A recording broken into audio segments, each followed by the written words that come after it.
अस्सलामुअलैकुम दोस्तों, मेरा नाम है हसीब शफकत और आप देख रहे हैं हसी टीवी।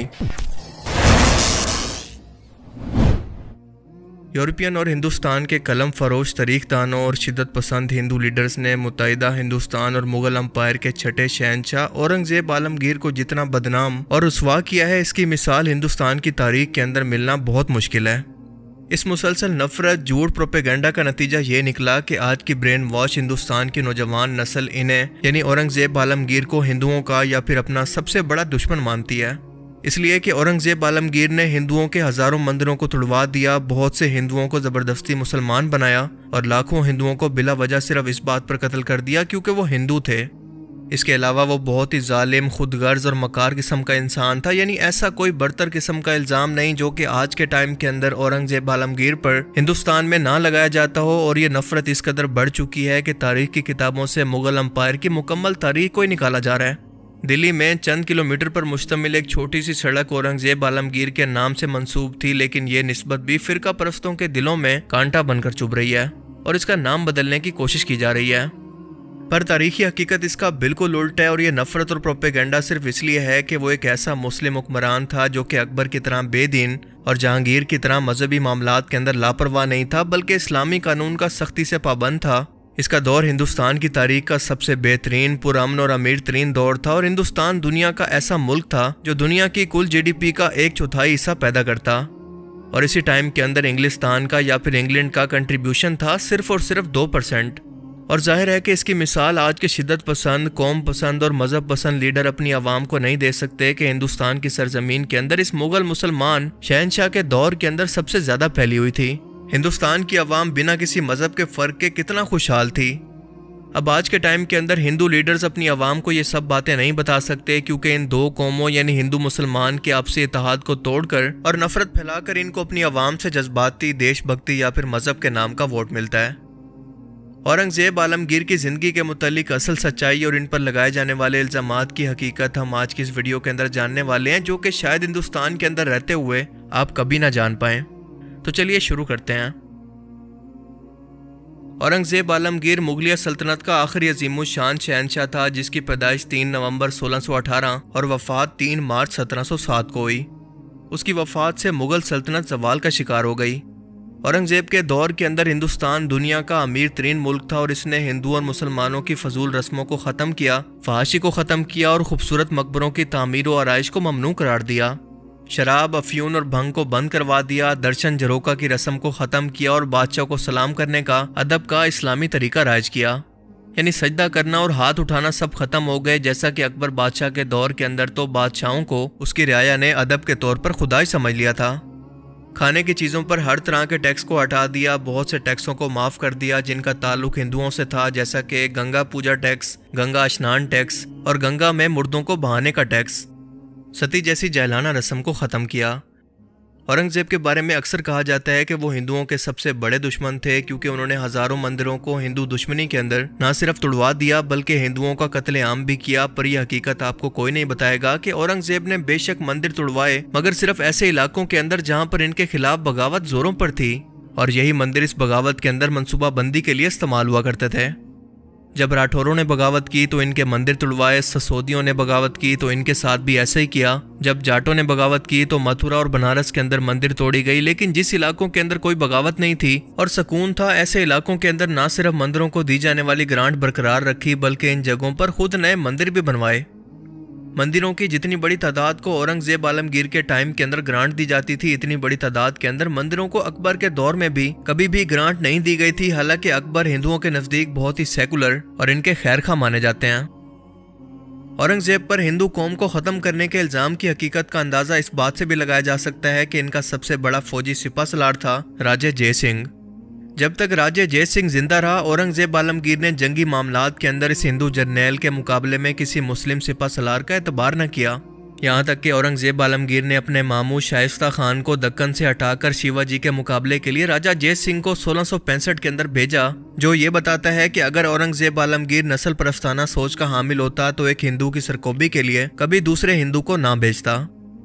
राजा जसवीत सिंह, जिसके बारे में मशहूर था और सभी लोग जानते थे कि वो औरंगजेब आलमगीर का सबसे पुराना दुश्मन है, लेकिन इसके बावजूद भी औरंगजेब आलमगीर ने काबुल जैसा अहम तरीन सूबा इसके हवाले किया था, जहां पर 100% कट्टर मुसलमान थे। क्या कोई नस्ल परस्त बादशाह ऐसा कर सकता है?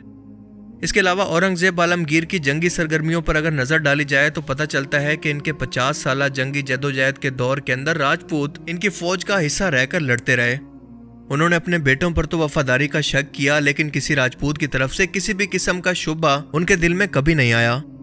औरंगजेब के दौर के अंदर जितनी बड़ी तादाद के अंदर हिंदुओं को आला ओहदों पर फाइज किया गया था, इसकी मिसाल मुगल शहंशाहों के पूरे दौर में नहीं मिलती, क्योंकि तमाम बड़े ओहदों पर मौजूद लोग या तो हिंदू थे या राजपूत। औरंगजेब के वजीर खजाना एक हिंदू थे जिनका नाम था राजा रघुनाथ सिंह। गुजरात और दक्कन जैसे अहम सूबों का इंतजाम और इनका कंट्रोल जसवंत सिंह और मिर्जा राजे सिंह के हवाले था।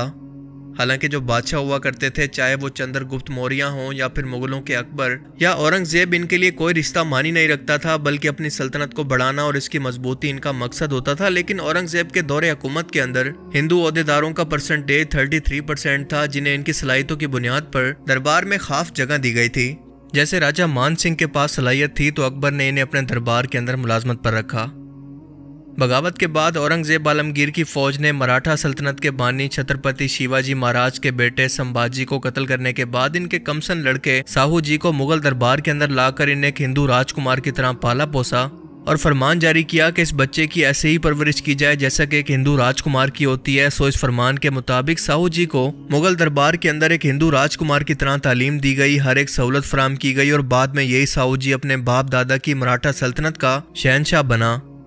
आमतौर पर हुकूमत के आला ओहदेदारों को गिफ्ट के नाम पर रिश्वत या फिर करप्शन का पैसा दिया जाता था, जो कि उस जमाने के अंदर नजराना या तोहफा कहकर दिया जाता, जो कि आमतौर पर अपने इल्लीगल कामों को करवाने के लिए दिया जाता। उस जमाने के अंदर औरंगजेब ने नजरानों पर पाबंदी लगवा दी, करेंसी पर कलमा लिखने से मना किया ताकि इसकी तौहीन ना हो।